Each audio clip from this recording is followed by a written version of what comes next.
Hello friends, Radhe Radhe, Hare Krishna, Shri शिवाय नमस्तुभ्यम। Friends, आज हम बात करेंगे महाशिवरात्रि के बारे में।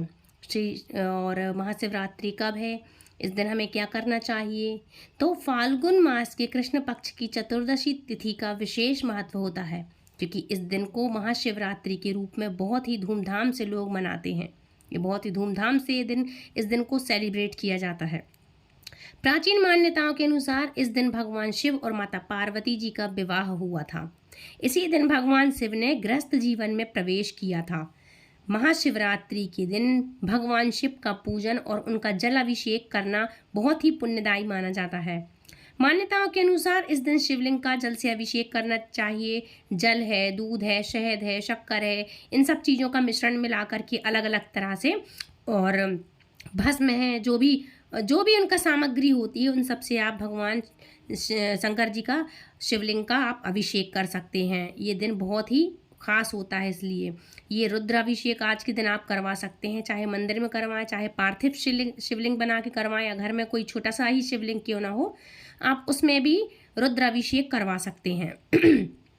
भगवान शिव के आशीर्वाद से जीवन के तमाम कष्ट दूर हो जाते हैं और आपकी समस्त बाधाएं भी दूर होती हैं। जीवन में सुख, समृद्धि और शांति का आगमन होता है। तो ऐसे में आइए जानते हैं कि इस साल 2025 में महाशिवरात्रि पर भगवान शिव के जल अभिषेक का शुभ मुहूर्त क्या रहने वाला है।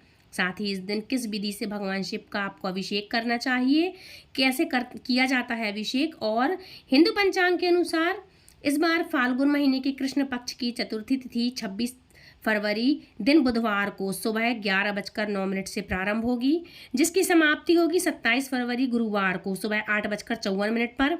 शिवरात्रि में मुख्य पूजा रात के समय में की जाती है, इसलिए इस बार महाशिवरात्रि का व्रत भी 26 फरवरी को ही रखा जाएगा और इसी दिन भगवान शिव का पूजन और जल अभिषेक भी किया जाएगा।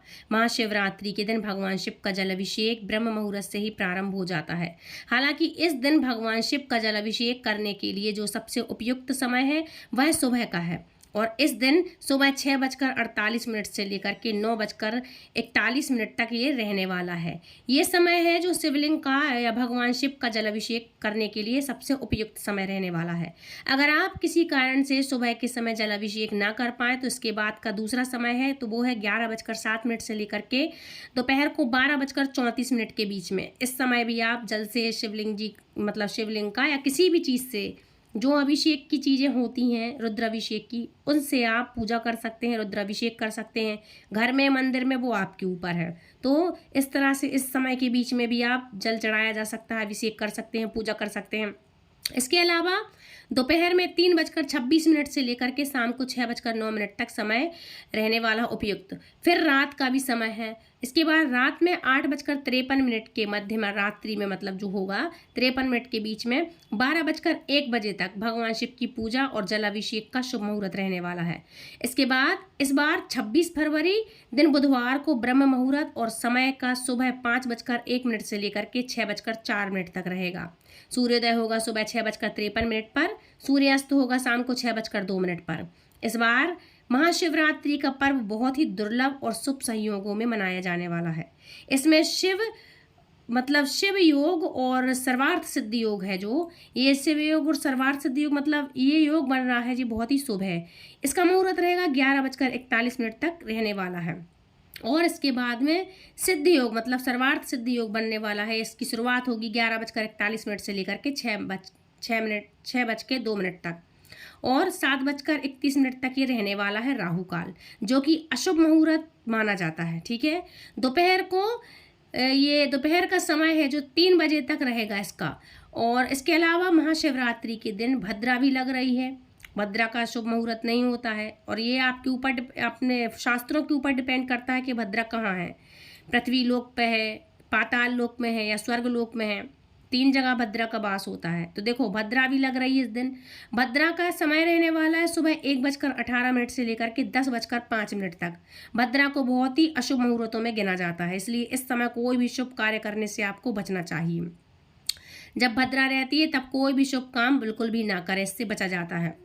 लेकिन हर बार भद्रा अशुभ हो ऐसा जरूरी नहीं होता है, क्योंकि भद्रा का वास निर्भर करता है कि वह कहाँ पर स्थित है ना। क्योंकि भद्रा का वास पाताल में रहने वाला है इस साल, और इस बार पाताल में भद्रा का वास होगा मतलब, तो स्वर्ग लोक में भद्रा मतलब इसका वास होता है पाताल लोक में, ठीक है, और भद्रा रहने वाली है स्वर्गलोक में।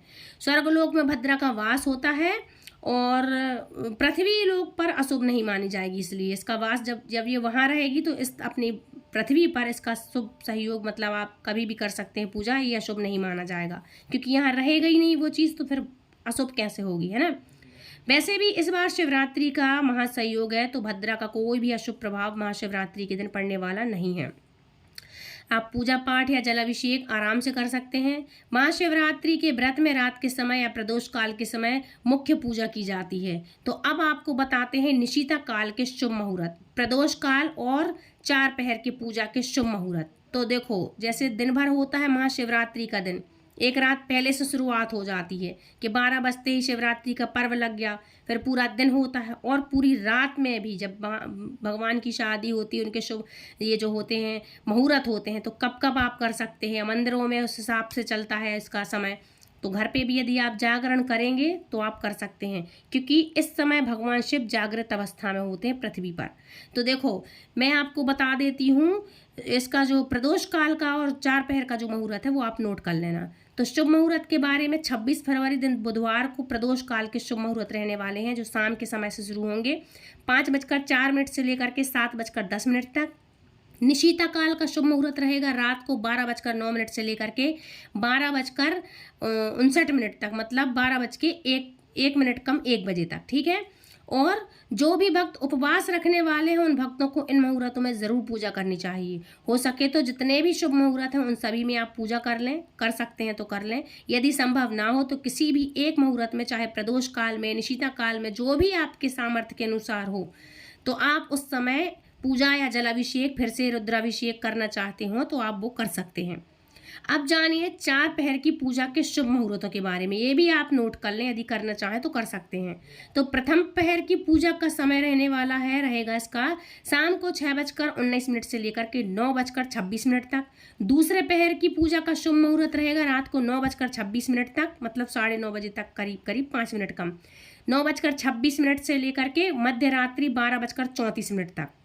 तीसरे पहर की पूजा का शुभ मुहूर्त रहने वाला है मध्य रात्रि को 12:34 से लेकर के अगली सुबह यानी कि 27 फरवरी को सुबह 3:41 तक।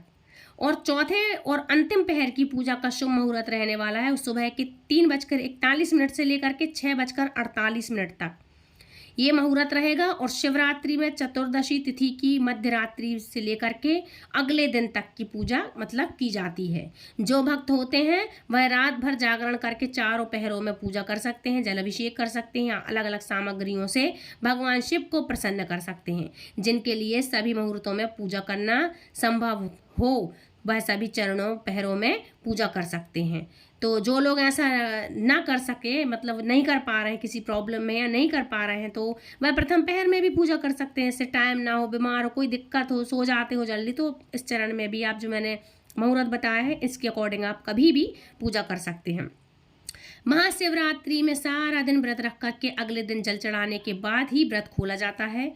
तो इस बार 26 फरवरी को शिवरात्रि का व्रत रखकर 27 फरवरी के दिन गुरुवार को व्रत खोला जाएगा। और व्रत खोलने का जो भी शुभ मुहूर्त है वह इस दिन सुबह 6:53 से लेकर के 8 मिनट तक रहने वाला है, ठीक है, 8 बजे तक मतलब रहने वाला है। 6:53 से लेकर के 8 बजे तक रहने वाला है। ध्यान रखें, हमेशा अगले दिन सूर्योदय के बाद ही अन्न ग्रहण करना चाहिए। मैंने काफ़ी सारी एकादशी में भी बताया है, एक सूर्योदय से लेकर दूसरे सूर्योदय में व्रत पूर्ण होता है। 24 घंटे का कोई भी व्रत होता है, फिर चाहे आप वो फलाहार करें, भोजन करें, है ना, जो भी करें, लेकिन एक पहर से दूसरे दिन की पहर तक आपका व्रत रहता है। तो जब दूसरे दिन का सूर्योदय हो जाए तो इस तरह से आप उसमें जल चढ़ाएं, अपना मतलब फिर से जल से अभिषेक करें और उसके बाद अपने व्रत का पारण करें।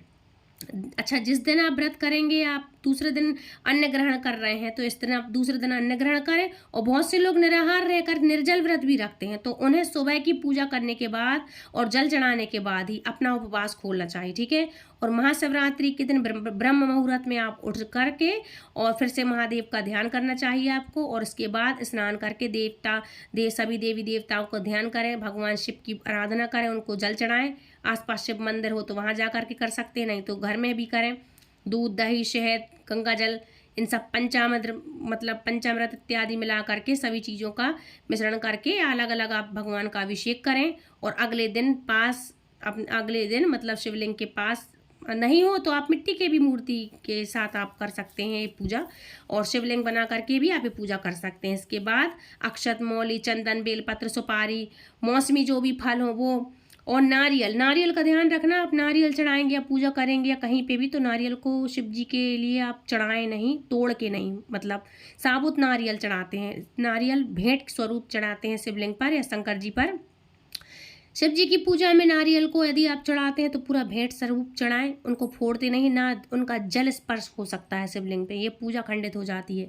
इसलिए ध्यान रखिएगा, अगर आप इनकी पूजा में नारियल शामिल कर रहे हैं तो आप उनको पूरा दक्षिणा सहित पूरा समर्पित कर दें। वैसे ही आप जल में छोड़ दें, या जैसे भी आप पार्थिव शिवलिंग बनाते हैं जहाँ पे विसर्जन कर रहे हैं वहाँ चढ़ा दें। और घर पे कर रहे हैं तो चढ़ा रहे हैं अगर नारियल, तो फिर वो बाद में मंदिर में चढ़ाया। ध्यान रखना, शिव जी की पूजा में नारियल फूटता नहीं है, साबुत नारियल ही चढ़ाते हैं, तो ये गलती आप बिल्कुल मत करना, क्योंकि नारियल के जल से शिवलिंग का अभिषेक नहीं करना चाहिए, निषेध होता है। आप साबुत पानी वाला नारियल शिवलिंग पर अर्पित कर सकते हैं, ठीक है। महादेव के मंत्रों का आप जाप कर सकते हैं, ओम नमः शिवाय, श्री शिवाय नमस्तुभ्यम, है ना। तो ये सबसे शक्तिशाली मंत्र होते हैं, आप इस मंत्र का जाप कर सकते हैं, है ना। और शिवलिंग पर मतलब शिव जी की पूजा अभिषेक कर रहे हैं तो करें। और ध्यान रखिएगा, पूरी परिक्रमा कभी भी मत करना शिव जी की। जलाधारी से दूसरी जलाधारी तक नहीं नापते हैं, एक जलाधारी से गए दूसरी जलाधारी को बिल्कुल वापस लौट के आना, जहाँ से पानी गिरता है उसको नहीं लांगना चाहिए, ठीक है। तो इस तरह से आप पूरी परिक्रमा ना करें, वो आधी परिक्रमा ही शिव जी की पूरी परिक्रमा मानी जाती है। जैसे जल गिरता है जहाँ जलाधारी से, तो उस जलाधारी से शुरू करें और घूम के आए और जलाधारी को ना लांगे नहीं, वापस से लौट जाए, वो एक परिक्रमा मानी जाएगी, ठीक है। तो ये आप ध्यान रखिएगा।